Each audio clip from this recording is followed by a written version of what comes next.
आज हम पढ़ने वाले क्या, ज्योमेट्री।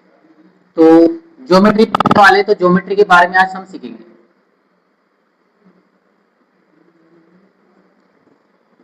ज्यामिति पढ़ने वाले ना, हिंदी में बोलते ज्यामिति।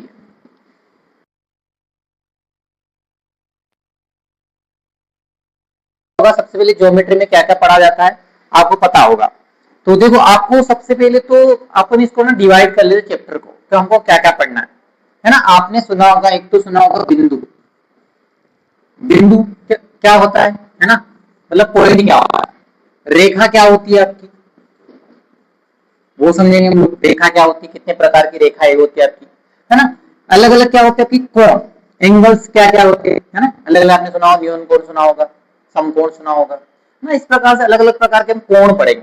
कोण के पश्चात में ये तीन टॉपिक हम एक साथ में पढ़ेंगे, बिंदु, रेखा, कोण, इन तीनों को एक साथ में पढ़ लेंगे। फिर इनको टॉपिक पढ़ने के पश्चात में आपके सीधे क्वेश्चन लगाएंगे अपन, ठीक है। ये एक टॉपिक हो जाएगा आपका। इसके अलावा हम सेकंड टॉपिक पढ़ेंगे,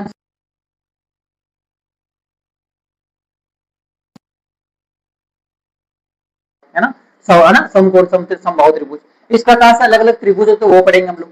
त्रिभुज के बाद में एक ये पूरा टॉपिक हो जाएगा,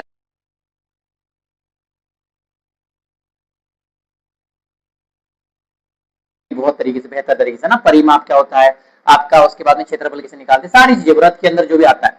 व्रत के बाद में हम पढ़ेंगे इसके अंदर चतुर्भुज। क्या पढ़ने वाले हैं, चतुर्भुज। चतुर्भुज आप जानते होंगे, चतुर्भुज के बारे में विशेष तरीके से पढ़ेंगे। उसके बाद में एक टॉपिक होता है आपका बहुभुज। होता है बहुभुज।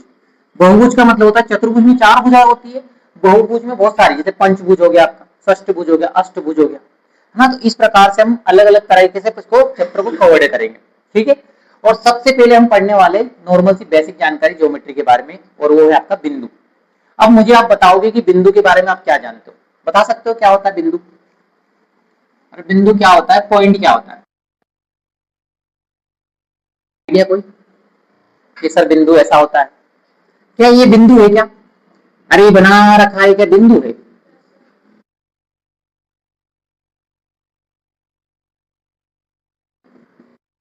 अगर आपसे कोई पूछ ले कि बिंदु किसे कहते हैं, पॉइंट किसे कहते हैं, तो आपको ये बताना है, वह रेखा जिसकी कोई क्या नहीं हो, त्रिज्या नहीं होती, जिसकी त्रिज्या शून्य होती है, बिंदु कहलाता है।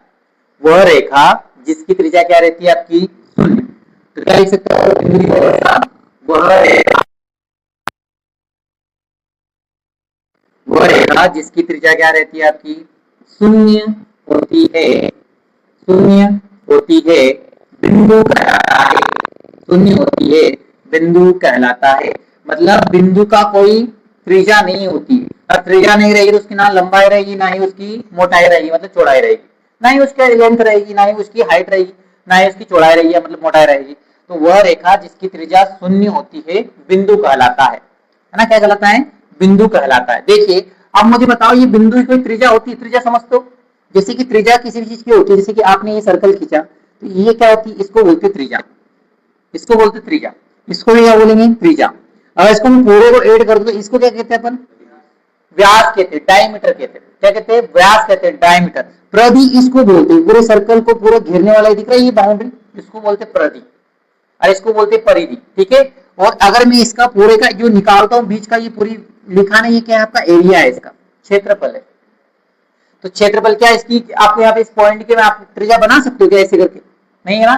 तो इसकी क्या होती है, किसी भी बिंदु की क्या नहीं होती है, त्रिज्या नहीं होती। तो जिसकी त्रिज्या शून्य होती है वही कहलाता है बिंदु। क्या बात समझ में आई, फटाफट नोट करो, बिंदु किसे कहते हैं, फटाफट नोट करना है कि बिंदु किसे कहते हैं, वह रेखा जिसकी त्रिज्या शून्य होती है, बिंदु कहलाता है।